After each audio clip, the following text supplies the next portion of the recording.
Hello and welcome back to Bengal Bites, a podcast about the Cincinnati Bengals from a real, honest perspective. I'm your host, Derek. This is episode 126.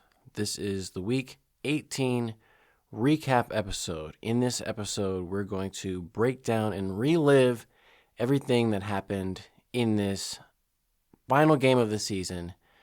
Bengals failed to go out on a high note and lose to the Cleveland Browns 20-18 on a last-second field goal by the Browns' rookie kicker, Andre Smith, who missed the kick in the Week 1 game, gets revenge, or whatever you want to call it, on the Browns in Week 18 to close out the season. So we're going to discuss everything that happened in this game. Obviously, there's a little bit of news, or lack thereof, that happened the day after the game. I'm recording this Tuesday morning because this is not a professional podcast. So it's coming out a little bit later. But on the positive end of that, there's also no ads. There's no sponsors. There's nothing like that to interrupt just this pure podcast experience that we're going to have. Talking about Joe Burrow and this Bengals team making one last appearance. And it's weird how if you just deleted a couple plays from this game, the Bengals would have won by at least 20 points. It was total domination by the Bengals, except for a pick six, which was the sixth interception return for a touchdown allowed by the Bengals offense of the season, which is a new franchise record. It had previously been 5. They gave up 6 pick sixes.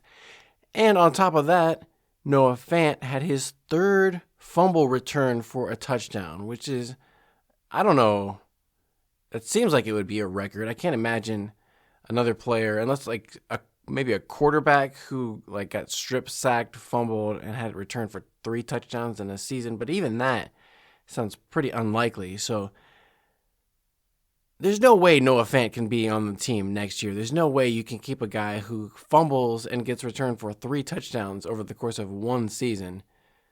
That's so hard to do. But also, why doesn't he hold on to the effing ball? But outside of those 2 plays, the Bengals played really well. That's the thing that was so frustrating about this game, was the Bengals were the much better team.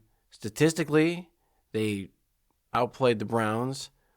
Just from the eye test, the way that the game was going, the Bengals were in total control throughout the whole game. They controlled the ball. They had the time of possession advantage. They had more yards. Joe Burrow had 3 touchdowns. He did have 1 interception, but he had 3 touchdowns.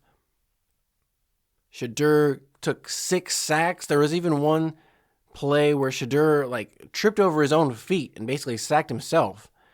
Lost 11 yards. So the Bengals, they were favored by 7 or 7.5. And actually, on the day of the game, I checked the odds again. Bengals were favored by 9.5 points to beat the Browns at home, and they couldn't get the job done. And I have saved myself the frustration of listening to any Zac Taylor press conferences in recent weeks, because it's just totally monotonous and boring. It's not entertaining. I watch the Bengals for entertainment value, and there's nothing entertaining about watching or listening to a Zac Taylor press conference. They talk about how this coach of the Steelers, Mike Tomlin, could get a job on television if he, decides to leave the Steelers or he gets fired or whatever. I guarantee you nobody is coming to Zac Taylor asking for any kind of media opportunities. There's no Zac Taylor weekly show like you see on some of these other teams.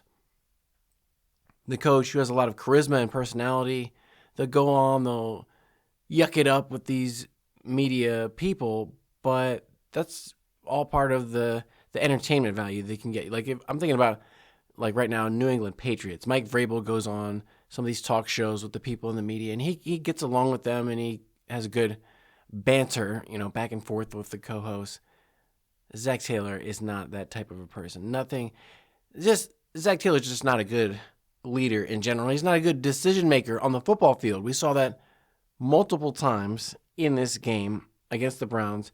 Zac Taylor just cowardly, totally scared, cowardly, making decisions to try not to lose instead of trying to win. I know you don't always have to be like super aggressive, but Bengals decided not to go for it on what was 4th and 1 from basically the 50-yard, or no, the Browns' 45-yard line.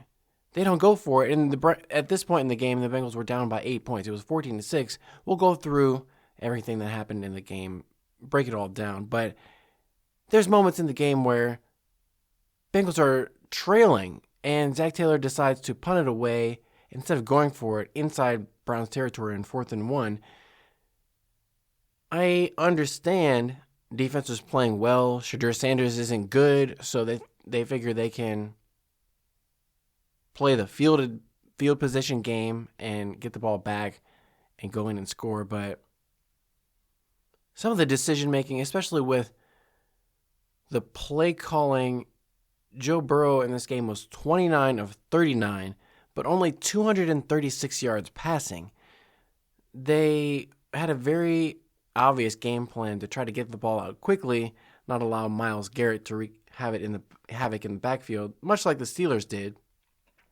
And there's nothing wrong with that. We saw Drew Sample and Samaje Perine giving help to Orlando Brown almost every play. Obviously, there was the play late in the end of the fourth quarter. Myles Garrett finally got the NFL single-season sack record with his 23rd sack on Joe Burrow.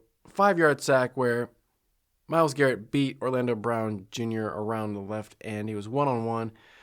A very typical Myles Garrett sack where he just got off the ball very quickly, beat the tackle around the end, and got to Joe Burrow for the sack. As soon as Myles Garrett got the sack, because that's what most people watching this game were anticipating. Going into this game, that was the big storyline. Nobody really cared who won between the Bengals and the Browns. It's just a matter of a little bit of draft position, and even not that much, because the Browns had 4 wins. Now they got to 5-12 after beating the Bengals. So they're going to be drafting in the top 10. Bengals are also going to be drafting in the top 10 at 6-11, but it didn't really matter that much. Neither one of these teams is going to the playoffs. So the only big storyline that anybody really was paying attention to, the minor storyline, was Chase Brown trying to get over 1,000 yards rushing for the season for the first time in his career, which is a nice milestone, but it's just an arbitrary number. It's not a record or anything. It's not that impressive or anything. Then they're not going to stop the game for Chase Brown getting 1,000 yards. But they did stop the game momentarily for Myles Garrett and the rest of the Browns teammates to come on the field and celebrate with him and kind of mob him and carry him off the field on their shoulders. And after the game, Zac Taylor was having a bunch of sour grapes and complaining about, well, we're out there trying to drive the ball and score a touchdown and win the game, and they're celebrating on the field. It's like, dude, nobody cares about the Bengals trying to call the next offensive play. Most of the people watching that game at that point were just waiting to see a Myles Garrett sack. Every time they came back from commercial break, they're like, Myles Garrett still doesn't have that record, but he's still going to keep trying. And he was playing every snap on defense, and they were out there a lot because the Browns scored those defensive touchdowns. That meant they gave the ball right back to the Bengals offense and had to go back out on the field. So Myles Garrett was playing a lot of snaps, and he was playing every down, which is unusual for a defensive end like that to play every snap. Most of the time, they'll come out, get a little bit of a break so they can stay fresh. But Myles wanted to have maximum opportunities to get a sack. If it just, happened, like if Joe Burrow happened to just trip and fall over his own feet like Shedeur Sanders, Myles Garrett could have been there, tap him down, get the sack. That counts too. So he was out there giving it everything he had, and that's what people, especially Browns fans who obviously made the trip to Paycor Stadium. You could tell there was maybe 50-50 Browns fans. That's what it sounded like in the stadium. I didn't check what the ticket prices were for this game, but given the fact that Cleveland isn't that far away from Cincinnati, it's on the opposite side of the state, but still the same state, so people can make the trip down. I'm sure there were a lot of Cleveland fans in attendance. And even with Myles Garrett getting the sack, it didn't matter because the Bengals scored a touchdown with Jamar Chase on a nice route. Perfect pass from Joe Burrow in the corner of the end zone to take what they thought would be a not really game-winning score, especially with this Bengals season the way it's gone. So many times they've lost the lead with under 2 minutes left to go, and that's exactly what happened in this game. Shedeur Sanders looked totally overmatched for the most part. I don't want to say complete garbage because there were the occasional flashes of competence, I will say, from Shedeur Sanders. For the most part, he was holding onto the ball for way too long, obviously with the 6 sacks, and he was also getting hit while throwing the ball multiple times that should have been intercepted by the Bengals, honestly. Geno Stone had his hands on the ball multiple times, couldn't make the interception, but Shedeur Sanders was holding the ball so long that he was getting his arm hit while he was throwing the ball by Myles Murphy or Shamar Stewart or I forget who else. Maybe Cedric Johnson got in there a couple times, but the Bengals were putting Shedeur under pressure mostly because he was holding onto the ball too long and he's not athletic enough to escape.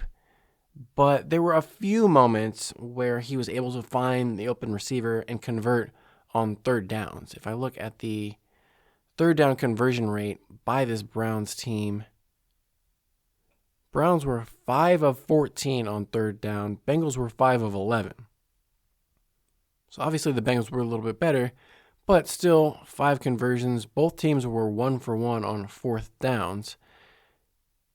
Browns only had 200 yards of total offense in this game to the Bengals 364. And the Browns at halftime only had 40 yards of offense, but they were ahead 14-12. The Bengals going into halftime had 231 yards. And if you look at the first downs at halftime, Bengals had 14 first downs.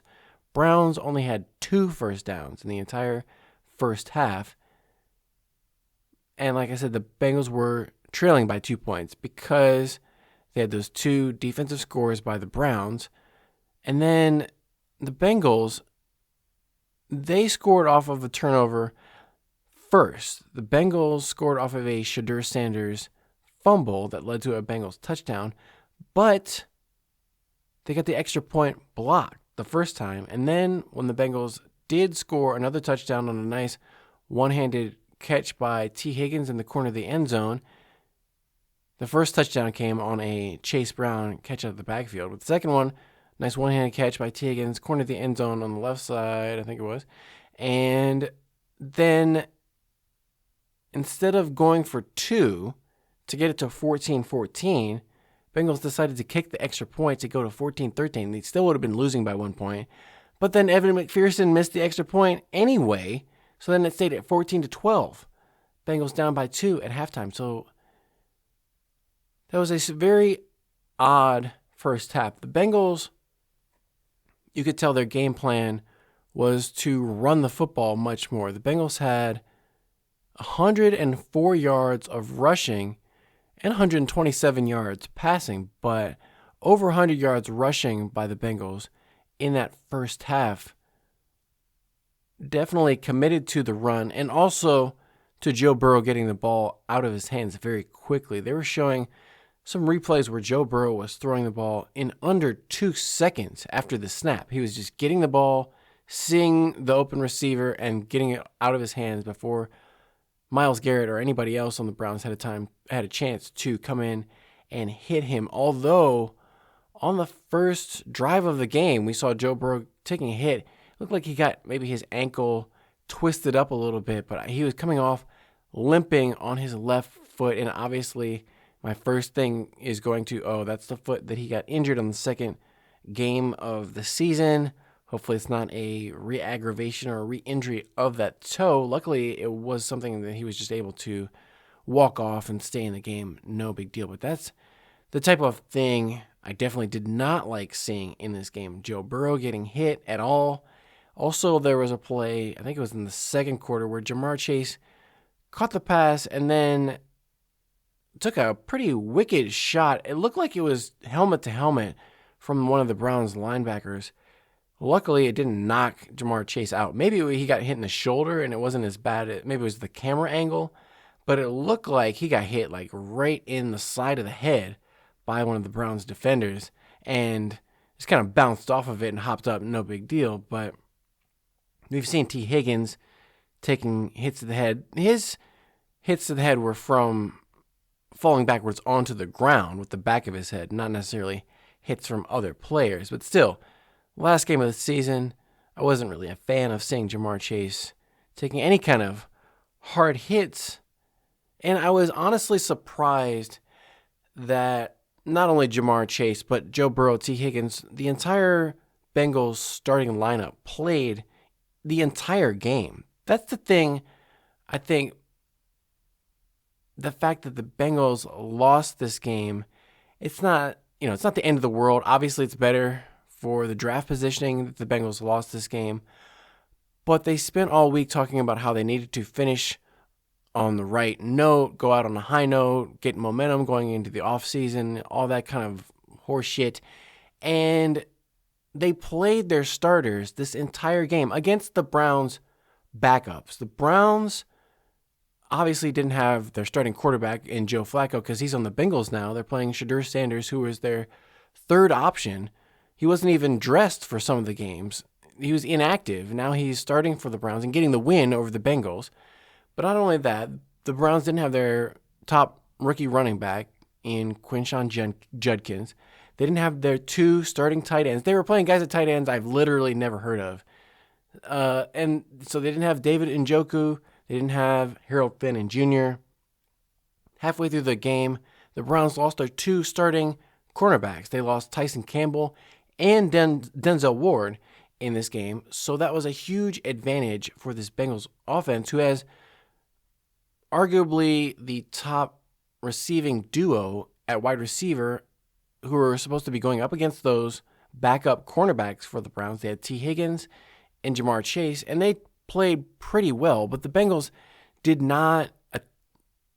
attempt many passes down the field, and Joe Burrow did not complete any passes that were longer than 20 yards. If I go to the box score on ESPN.com real quick here, we look at the receiving. Actually, I take that back.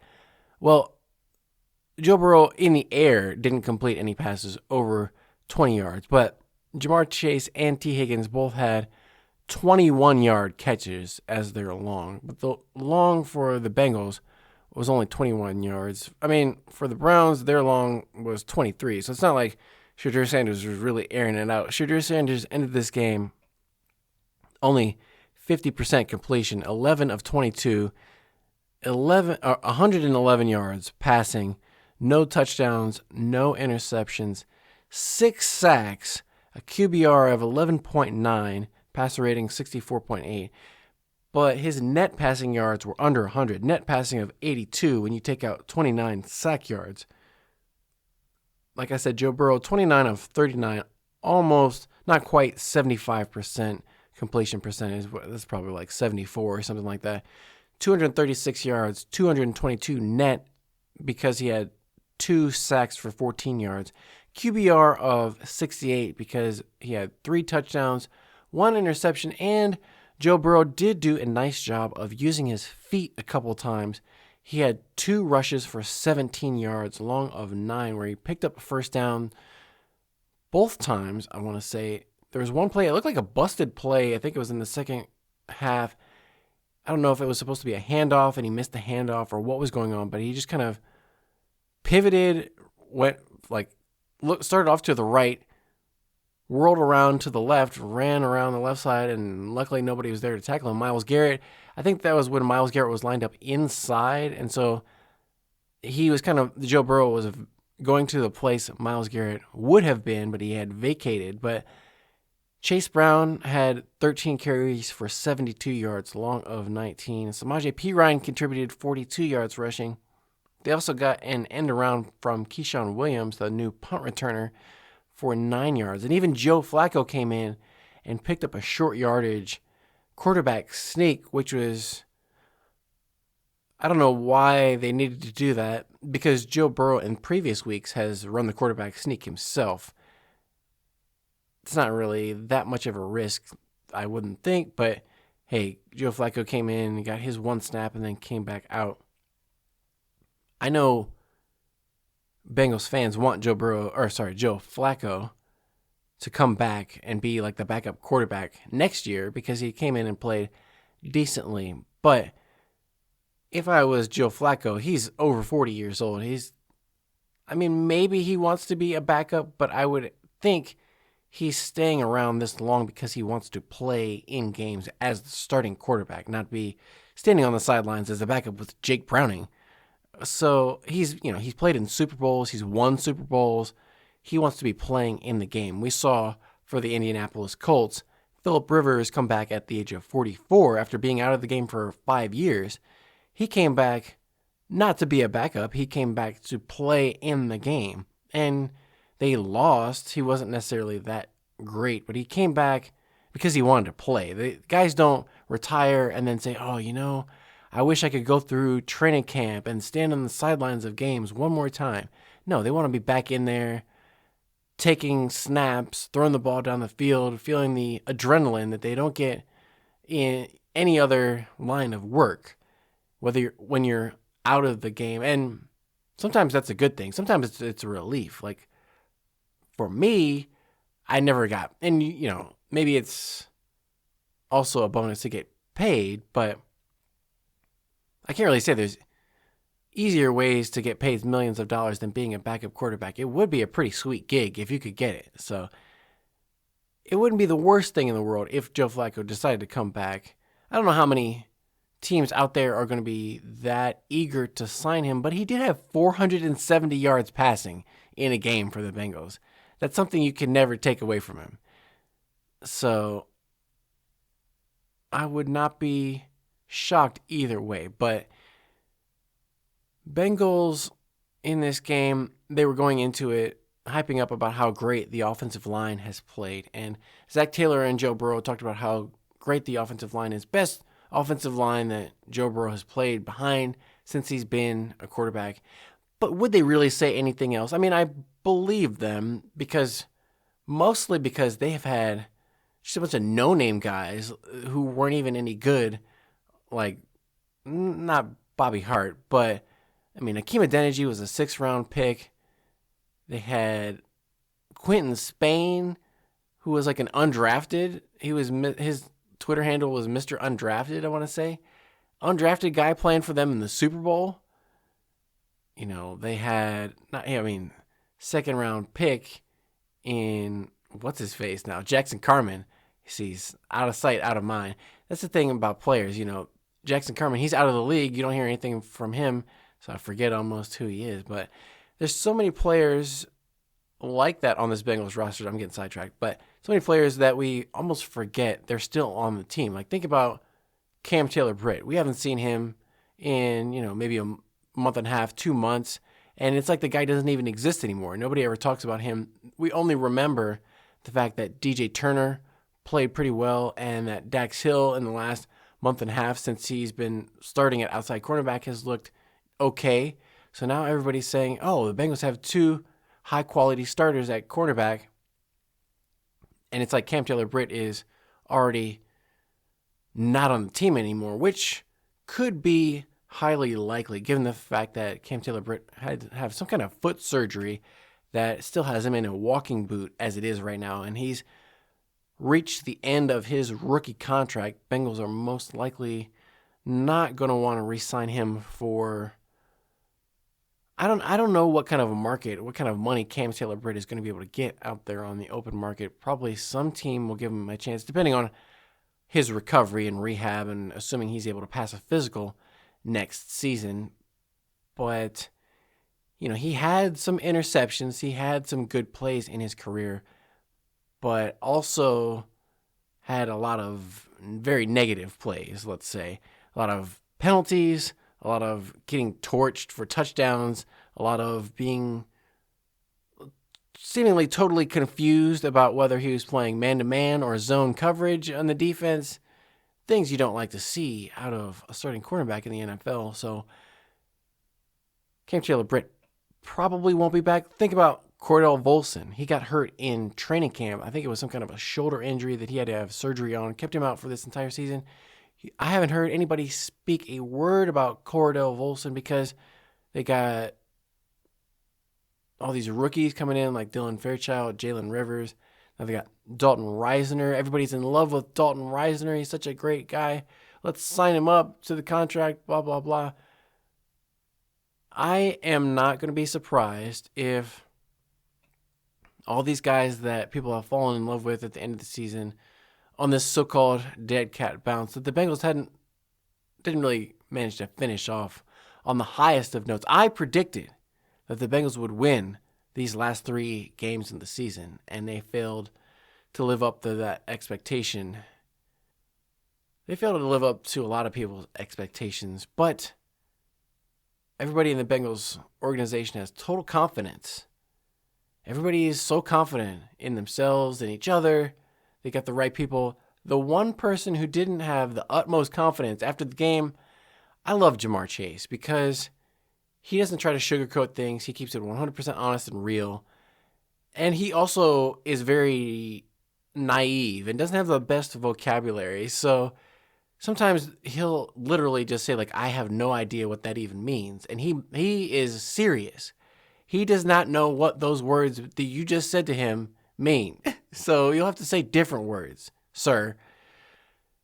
And apparently after the game, Zac Taylor said that was a fitting way for the Bengals to lose this game because after the Bengals took the lead, they were down 17-12. They had not scored any points in the second half. They had been forced into punts, cowardly punts, couldn't get any points, and the Browns had converted one of their drives into a field goal to extend their 2-point lead to 5. But the Bengals, they got that drive going after the Myles Garrett sack, and they cleared everybody off the field to Zac Taylor's chagrin. They got the touchdown off a couple of nice catches by Ja'Marr Chase. There was one dig route, 15-yard in over the middle. Ja'Marr Chase ran a nice route, got open, and Joe Burrow was throwing great passes, great ball placement, putting it exactly where he wanted to put it. Timing was impeccable by Joe Burrow. It was really a great performance by him. It wasn't, the only thing you could criticize Joe Burrow for in this game was there were multiple passes that got tipped at the line of scrimmage. And maybe that's because he's not the most mobile quarterback right now. He's not trying to run and escape outside the pocket. So he's just kind of standing there.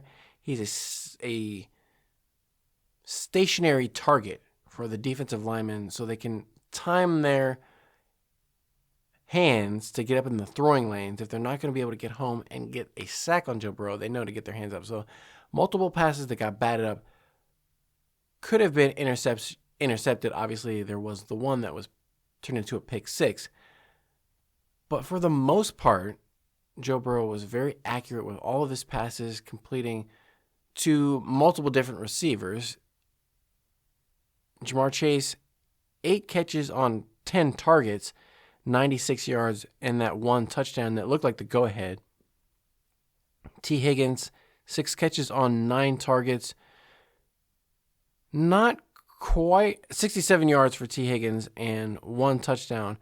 Not quite as dominant as we would have liked to have seen out of T. Higgins, given the fact that he was going up against much smaller, inexperienced defensive backs for the Cleveland Browns. There was one deep pass that Joe Burrow attempted up the right sideline to T. Higgins where, actually I take that back, there was 2, I want to say.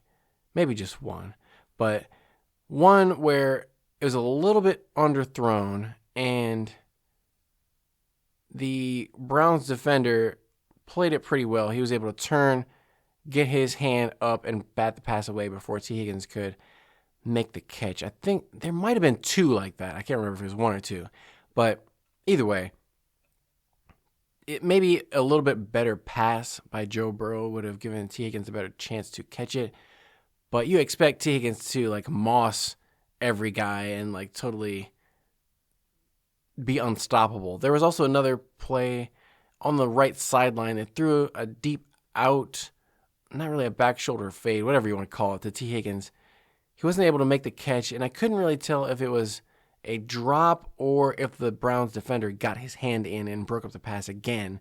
But either way, it was an incomplete pass. But other than that, T. Higgins had a mostly good day. Chase Brown out of the backfield, 4 catches on 6 targets, 18 yards. He did have 1 touchdown. Drew Sample, 3 catches on 3 targets for 17.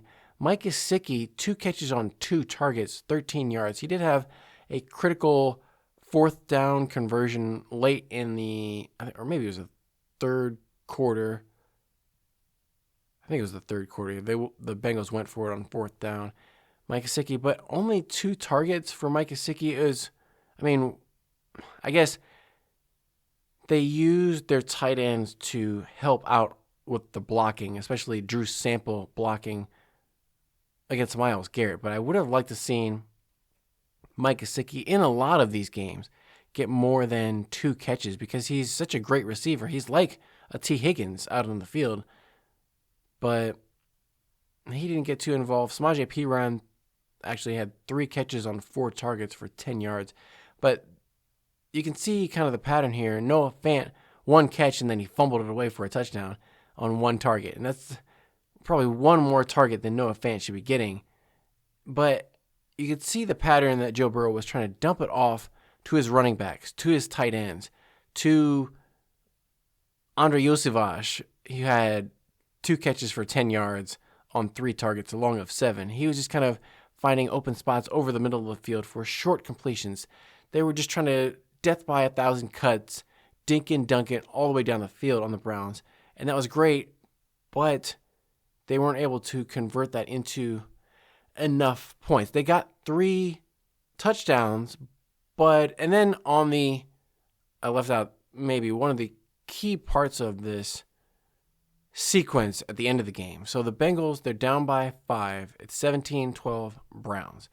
Bengals scored the touchdown to Jamar Chase to go up 18-17. They're up by 1 point. So they go for the 2-point conversion.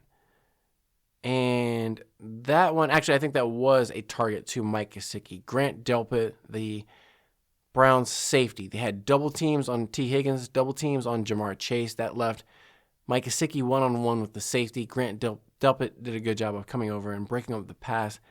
Maybe a little bit late on the pass from Joe Burrow, but Bengals are denied that 2-point conversion. They're only up by 1 point. That means that the Browns took over and they only needed a field goal to win the game. If the Bengals had converted that 2-point conversion, the game would have been tied and they would have been able to go to overtime at least, or at least force the Browns to try to score a touchdown and had a pretty good chance of winning it in overtime just because the Bengals were dominating the Browns for so much of this game. But obviously, they didn't convert. They let the Browns drive it down the field on the last drive. The Browns only had a minute, 30 seconds, only a minute and a half roughly, 2 timeouts. But the Browns, Shedeur Sanders, he had a couple incomplete passes, which actually turned out to not be the worst thing in the world. He did get sacked, but the Browns didn't take a timeout, which was kind of surprising. The clock was running. They just decided on 3rd and 10 just to go for it anyway, but they ended up converting it on a pass to Isaiah Bond. It was a 15-yard out. I forget who was covering Isaiah Bond. It might have been DJ Ivy on there. But 3rd and long, they had a chance to force the Browns to go for it on 4th down. Obviously, it's the end of the game. The Browns would have gone for it on 4th down and 10 anyway. But they had a chance to force a much tougher conversion. There was another play.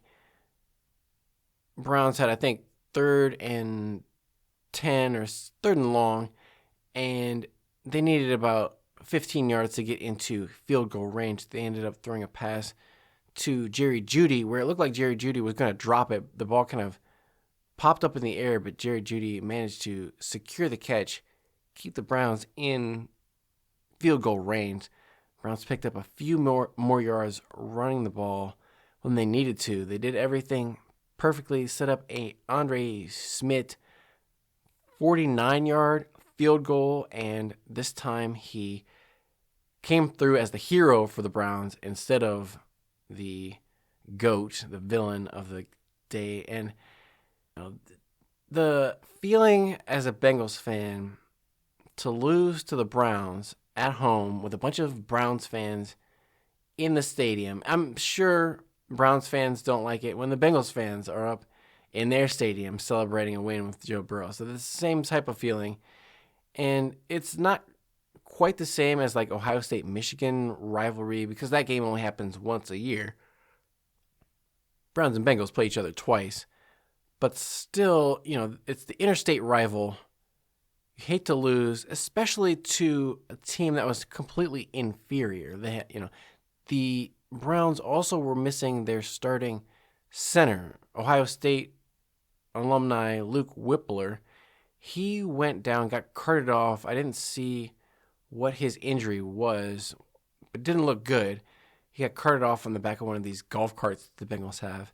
It looks like a Mike Brown golf cart with AstroTurf on the back of it. It doesn't look like a real health and safety type of ambulance, but just leaves a bad taste in your mouth as a Bengals fan. And it's, somewhat bittersweet because losing this game gives the Bengals a little bit better draft position, but you don't want to lose to the Browns. And not that there is momentum. There's nothing like that. But the guys should be motivated either way going into the offseason. But it would have been nice to win this game. It would have been definitely the expectation because the Bengals were playing so many of their starters for the entire game. We saw other teams around the NFL resting their starters or not playing their starters or not playing them the entire game. Like in Dallas, the Cowboys took out Dak Prescott at halftime, put in Joe Milton, the backup, just because it doesn't mean anything. It doesn't matter. They were going to lose anyway. The season is over. So just put in these backup guys and let them play out the rest of the game like a preseason game, like you would expect a lot of teams to do, but not the Bengals. Oh, no. They're going to fight all the way to the end, and that's the thing that makes it even more demoralizing is they were fighting all the way to the end with Joe Burrow, T. Higgins, Jamar Chase, and they still lost. And it wasn't because of Joe Burrow and T. Higgins and Jamar Chase. They were doing everything they could, but they did offensively give up 2 touchdowns to the Browns defense, which you can't do. The Bengals, remarkably, so in the NFL in the 2025, 3 times a defense, any defense against any team, it happened 3 times that a defense scored 2 touchdowns, 1 on an interception, 1 on a fumble. And all 3 of those times came against the Cincinnati Bengals. There was the Minnesota Vikings, the Pittsburgh Steelers, and then the Cleveland Browns. All accomplished that feat. No other offense allowed that type of scoring against them. And that's how you lose games. Not surprisingly, the Bengals were 0-3 in all 3 of those games. So you can't do that and expect to win. But it was just like the Browns were obviously so ripe for the picking. Basically, all you had to do was not let the defense score 14 points because the Browns offensively only scored 6 points. They only scored 2 field goals. The Bengals defense did a pretty good job, except for the fact that when they needed to get a stop, they were in some kind of prevent defense, allowing the Browns to pick up pass after pass, not being able to put any pressure on Shedeur Sanders when they needed to. They sacked him 6 times, but when they actually needed to get some pressure, they can't get anything. And frustrating, very frustrating. I was frustrated with a lot of things that the Bengals did like I mentioned the not going for it on fourth down. There's also a weird sequence of events. I think it was in the first half, between quarters, between either the first and second or the third and fourth. Bengals, I think it was the first quarter though. End of the first quarter, they tried to get the Browns to jump offside. Browns don't go for it. They go to commercial break. Okay, they come out of the commercial break, beginning of the second quarter. Bengals come out. They do try to get the Browns to jump offsides again. Browns don't jump. And then the Bengals call timeout. It was like 3rd and 1 or 3rd and 2, I want to say. 3rd and short. And 2 plays in the row, the Bengals think they're going to try to get the Browns to jump off sides after the Browns had already jumped off sides. The Bengals had already tried this like 5 times at this point in the game. I don't know. I mean, that's one of their most effective plays, I guess, is Joe Burrow with the hard count. They seem to get at least one of those type of defensive offsides penalties a game. And they did get one on Myles Garrett, but they also had 3 false start penalties on themselves. Dalton Reisner, first series of the game, false start. He just kind of flinched a little bit. Then Orlando Brown Jr. got called on 2 false start penalties where he's always constantly just like rocking in his stance a little bit and try to get a little bit of a head start on his kick step. And obviously he's going against Myles Garrett most of the time. You got to get back there quick. But way too often Orlando Brown Jr. is just moving, twitching, rocking in his stance. And most of the time they've let him get away with it throughout the season. This year, or this particular game, they finally started cracking down on it. It was surprising that there weren't a lot of penalties in this game. There were not, I don't think there was any holding penalties on the offensive line. No defensive or offensive pass interference penalties, which we have seen so much of. We didn't see any like illegal contact, defensive holding, nothing like that. Maybe the referees just decided, hey, it's week 18. Let's leave our flags in our pockets for the most part, except for the Browns. On their defensive touchdowns, both guys got unsportsmanlike conduct penalties for doing the Marshawn Lynch beast mode, grabbing your junk when you jump into the end zone. So that got them 15-yard penalties on the extra point try, which Andre Smith didn't face him one bit at all. He made both of those extra points. And that was just kind of the warm-up for his game winner, because those extra points, they would be on the 15, so they're moving back to the 30 at 8 for that. So he was kicking like extra points as if they were 48-yard field goals. The game winner came from 49, so he was making kicks from that distance all game long. And there's really not much anybody could say. But like I was referencing earlier, after the game, they were talking to Jamar Chase, and he said a lot of true statements. They asked him, what did he learn? What did he take out of this season? And the biggest thing for him was not being injured, which I agree with 100%. When you're a professional athlete, you know, not everybody can win the Super Bowl, but also people can come out of there, you know, on crutches. Cam Taylor-Britt, he's in a walking boot. You could have Trey Hendrickson. You got to get surgery on different things.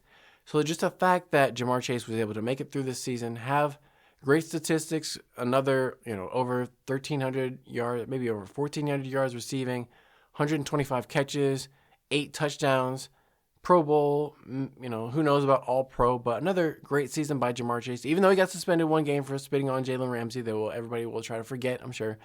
But he didn't get injured. That's the biggest thing. And, you know, he's looking at T. Higgins, his counterpart, who's back on the field after having to sit out because of those concussion injuries. And that's a scary thing when you see guys like Charvarius Ward plays for the Indianapolis Colts. He's 29. He's suffered 3 concussions this season alone, and he says he's considering whether or not he wants to retire. Obviously, the season just ended, so he may still be dealing with some of those effects. He may start feeling much better in the offseason. You never. That's one of those things, one of those variables that goes into how long guys' careers could be. And so the fact that Jamar Chase did not have any significant injuries that we know of this season, that means that hopefully Ja'Marr Chase will continue to have a long and productive, on the way to the Hall of Fame type of career. We can't say the same for Joe Burrow, but to Joe Burrow's credit, he did make that amazing comeback, and he was very proud of that fact after the game, that he came back from that toe injury faster than any human being ever has, which is great. But also, I mean, there's 6-11 now. I'm glad he came back. It's good that he was able to play in these games. They weren't meaningless to all those fans who came out to watch Joe Burrow play. Like I said, over 50% of the people in the game, if they were Bengals fans, they're probably wearing a Joe Burrow jersey. Now, I can't say 50% of the people in the stadium because, unfortunately, there was probably a lot of Cleveland Browns fans wearing Myles Garrett jerseys and stuff like that, and probably Shedeur Sanders jerseys. But I keep getting distracted from the fact that they were asking Ja'Marr Chase after the game whether or not he had utmost confidence in the coaching staff, because that's been one of the questions that's been on the lips of the media, is whether or not Zac Taylor is going to come back as a coach again, head coach of the Bengals, or whether they're going to make any changes in this Bengals front office, in the coaching staff, whatever. And some of the players have made reference to, we got to make changes. But they're not in charge of any of those decisions. If the Bengals decide not to make any changes, the players have no say in the matter. So they really don't have any leverage, so to speak. They're not going to, pull a Carson Palmer and say, I want to be traded out of here. Maybe they would, but Joe Burrow seems to be very supportive of Zac Taylor, talking about how Zac Taylor, and Joe Burrow goes out of his way to give compliments to the coaching staff, say what a great job they do of getting a game plan ready for them to win. But also you got to remember that every chance that Zac Taylor has, he's going out of his way to praise Joe Burrow, talking about how he's the best quarterback in the universe and how there's nothing I love more in the world than watching Joe Burrow play football. Oh, Joe Burrow is the best quarterback ever. I wouldn't trade him for anything in the world, and all that stuff. So he's, constantly heaping the praise on Joe Burrow. It's kind of a symbiotic relationship. They both are praising each other, telling everybody how good the other one is. On the contrary, Ja'Marr Chase, they asked him, do you have utmost confidence in this coaching staff? Ja'Marr Chase said, I have confidence in myself and in the plays that they call for me to get open. So very clearly not a yes on whether or not he has confidence in the coaching staff. And that's nothing new for Ja'Marr. He's been consistent in the fact of having confidence in himself. Even when he was a rookie in like week 2 or 3, they were asking him about getting open or can he get open. And he was like, I'm always effing open. And so he's always had confidence in himself and what he's able to do with whatever coach he has. I don't think Ja'Marr Chase really believes it would make too much difference if they fired Zac Taylor, got a new offensive coach. They could bring in Kevin Stefanski for the Browns. It really doesn't matter to Ja'Marr Chase because he's an elite receiver. No matter who's calling the plays, who's scheming it up, whatever play they call, Ja'Marr Chase is going to be one of the best players on the field, and he's going to be open. So that's why Ja'Marr Chase doesn't have to hide his emotions and kind of fake it and be like, oh yeah, I have total confidence in this coaching staff. Like, whatever. It has nothing. That's the same thing about when they asked at the beginning of the season, Ja'Marr Chase, what he thought about how the coaching staff was changing things up to get off to the fast start. They changed up the schedule in training camp, practice in the morning instead of the afternoon because they want to get off to the fast start even in the day. And so they were asking Ja'Marr Chase, and he was kind of like, whatever. Like, that doesn't really matter. Coaches, they can do whatever they want, but really at the end of the day, it comes down to the players. And that's 100% true. Like, we can all get upset about Zac Taylor and, his play calling, his decision making.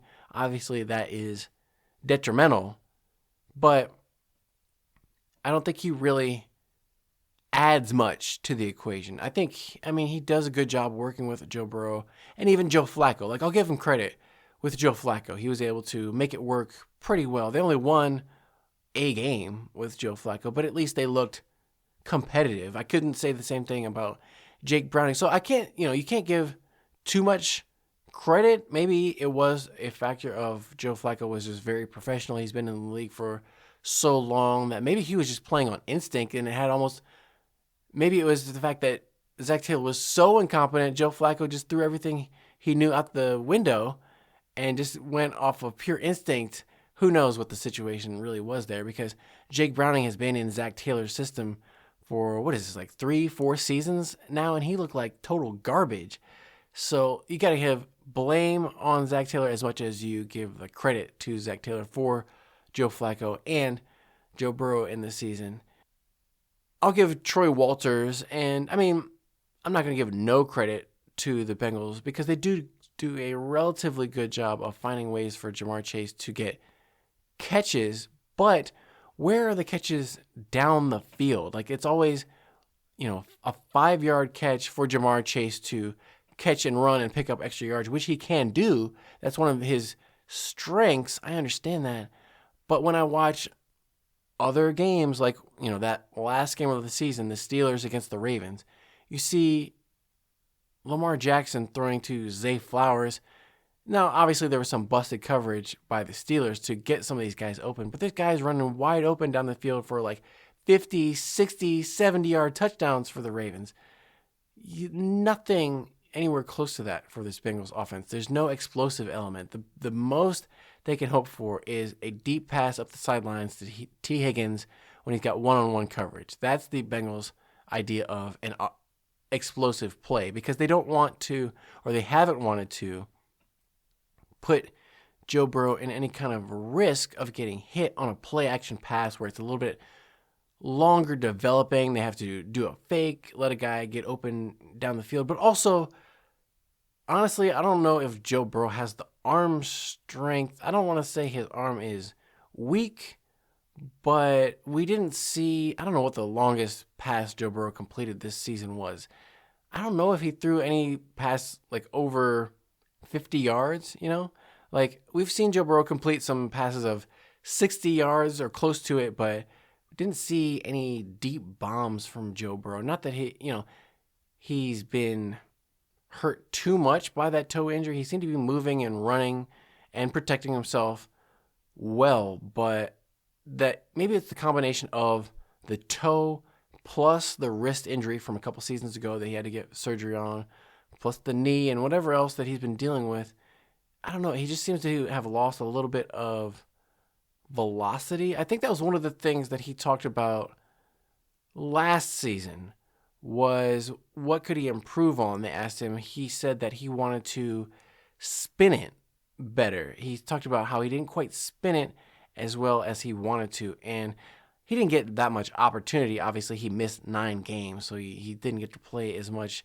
But I couldn't really see a lot of improvement in that category. There are a lot of wobbly passes, which it's not the end of the world if you make them, complete them. But yeah, still not spinning it in quite those tight spirals that we ideally would like to see. But speaking of what I would like to see, what a lot of Bengals fans would like to see is a new head coach. And not surprisingly, but unfortunately for Kevin Stefanski, he was relieved of his duties as head coach of the Browns, even though they won the last 2 games. And what did they really expect with Joe Flacco, Dylan Gabriel, and Shedeur Sanders as the quarterbacks going into the season? They probably weren't going to be that good. So winning 5 games was probably the expectation for this Browns team. They didn't seem like they were really doing everything to win. They still have that Deshaun Watson contract hanging over their heads. So he's taking the blame there, and he's already got interviews lined up with the Titans, maybe the Giants. I would not be surprised to see Kevin Stefanski get another head coaching job before the next couple months are over. The same cannot be said for Zac Taylor. Not only would, if he got fired, he would not get a new head coaching job, but also he's not going to need a new head coaching job because Mike Brown issued a statement. I didn't really read it, but I got the gist of it that said, hey, I know everybody's disappointed, but after careful consideration, I've decided that I remain confident in Zac Taylor as the head coach and Duke Tobin as the whatever, not general manager, but the executive vice president of player personnel or whatever he is.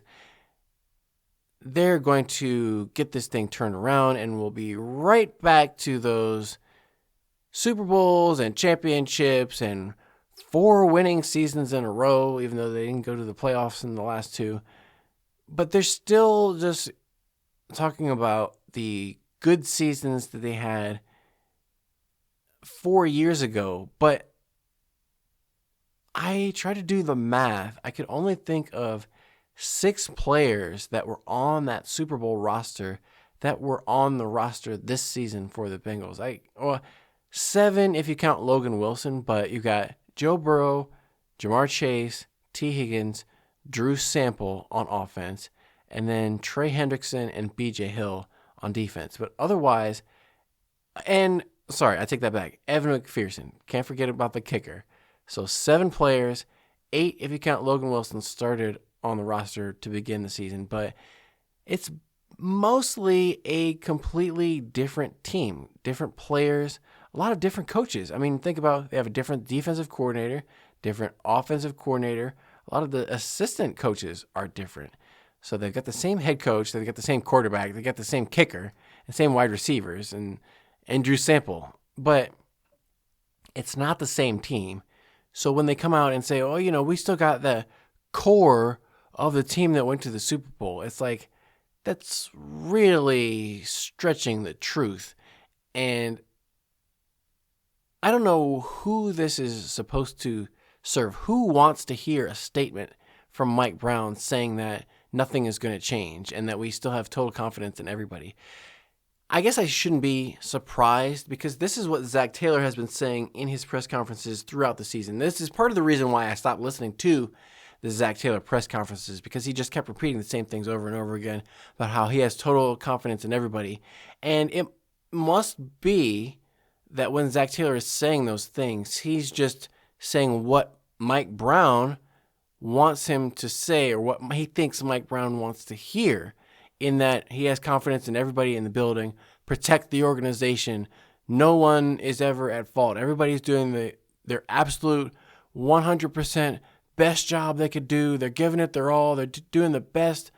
And it's just, it just happened to not quite work out so well. Circumstances out of their control. Joe Burrow got injured. Trey Hendrickson got injured. What can you do? They act like no other team in the NFL has to deal with any other players getting injured ever. But it's just so strange to me that they keep leaning on that. Hey, we were just in the Super Bowl. We were just still right there. Hang with us. We'll get right back to it. We have confidence. We know what we're doing because we've done it before. I guess you could say that's... But, I mean, Zac Taylor's record in the playoffs is 5-2. That's much better than Marvin Lewis, who hung around Cincinnati for 16 seasons. Zac Taylor has only been head coach for 7 seasons. Even though his record is a losing record considerably. He's 43-53-1. He's a losing coach overall. He's missed the playoffs 5 out of 7 seasons. They made it to the playoffs twice. They missed it the first 2, and then they've missed it these last 3. So they've missed it, 5 out of 7 years. But they still act like he's some kind of offensive genius. The players are never going to come out and say they dislike the coach, especially because a weak coach like Zac Taylor, he's everybody's friend, he's everybody's buddy, he's going to take care of them, not push them too hard, not, rip them a new one, call them, a bunch of profanities, anything like that. Like, there's no fire and brimstone speeches from Zac Taylor. But you got to imagine, think about it from the perspective of a Jamar Chase, a T. Higgins, who have been in the league for 5+ seasons, 18 weeks, 17 games, and maybe some into the playoffs. They've heard every Zac Taylor speech. They've heard all the motivation that he could possibly come up with. Eventually, he's going to start recycling it and trying to say things, anecdotes, stories that the younger players haven't heard yet. The rookies, there's a sucker born every minute. So the rookies haven't heard this motivational speech from Zac Taylor about, something that happened to him when he was in college or whatever. But Jamar Chase has already heard these 5 times by now. He's sick of him. He's sick of Zac Taylor.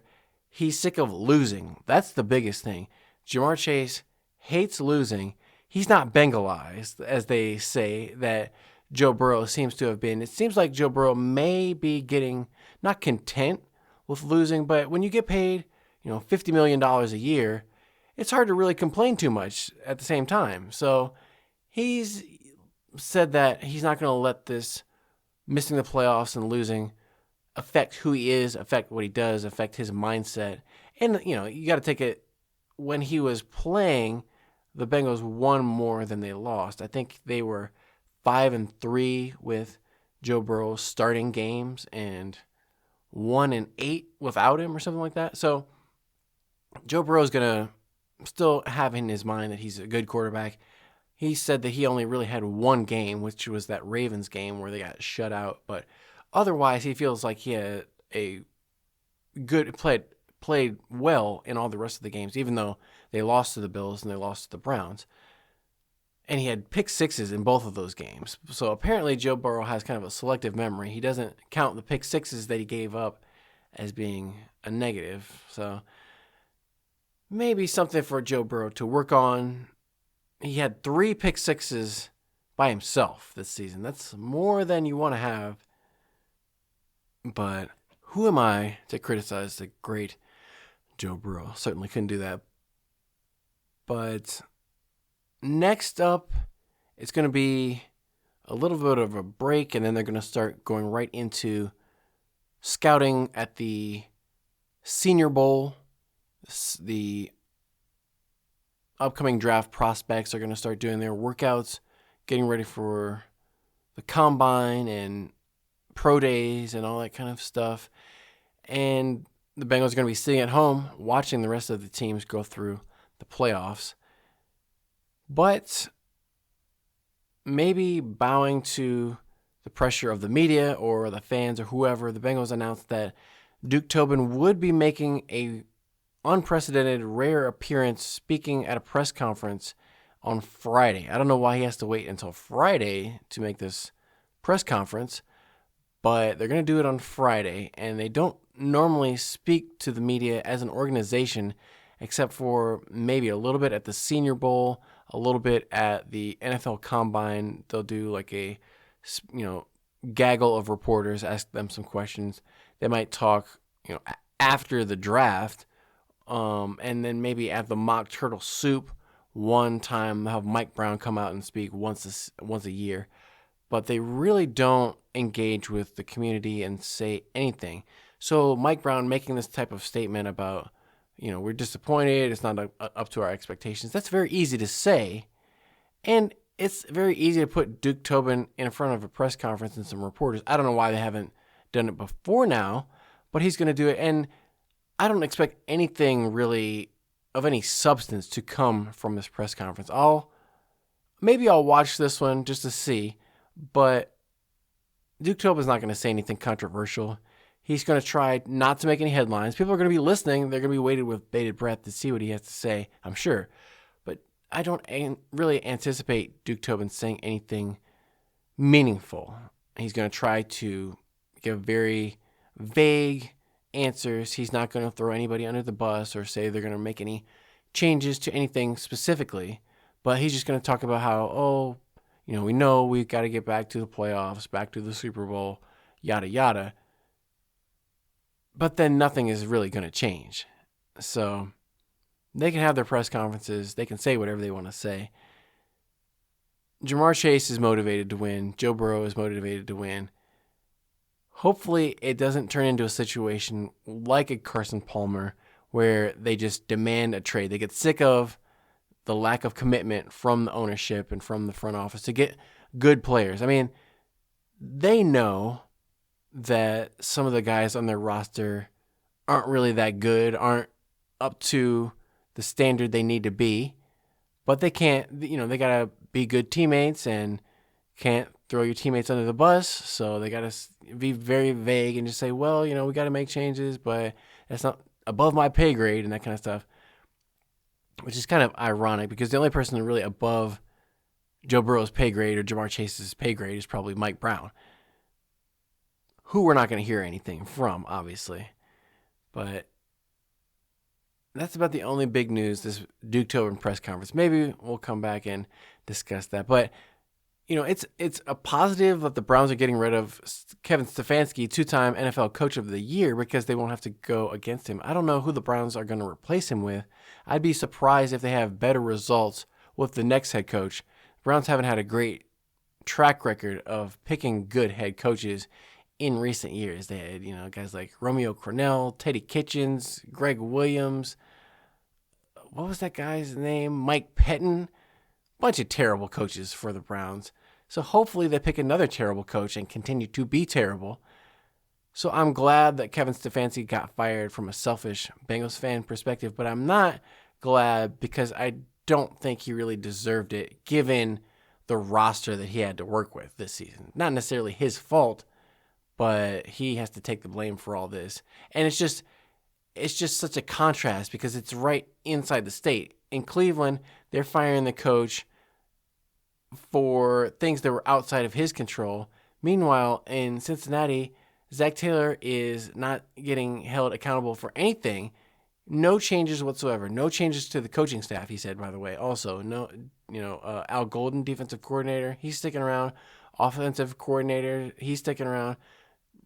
I'm assuming Darren Simmons, special teams coordinator, he's staying around. No changes whatsoever.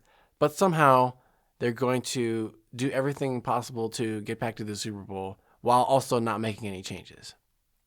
That's what's so frustrating about being a Bengals fan. People can do whatever they want as long as people continue to pay money to the Bengals franchise.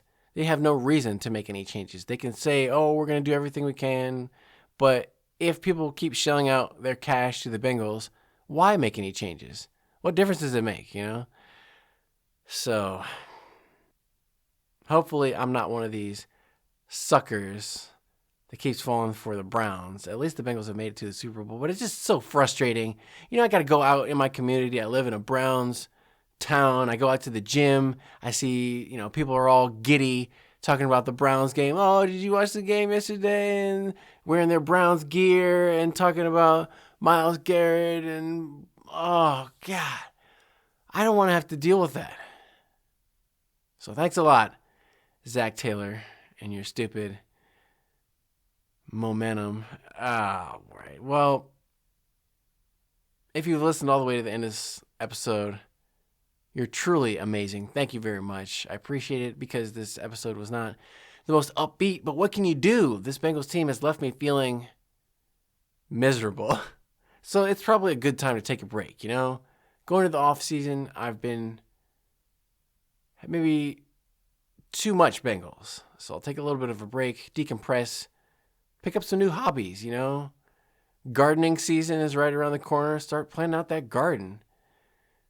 All kinds of stuff to do besides be worried about this stupid Bengals franchise. So maybe we'll come back after the Duke Tobin press conference. Maybe not. We'll see. We'll see when the next episode is, but keep your eyes and ears peeled. And until next time, I'm going to leave you with a hooday and stay hungry for more Bengal Bites.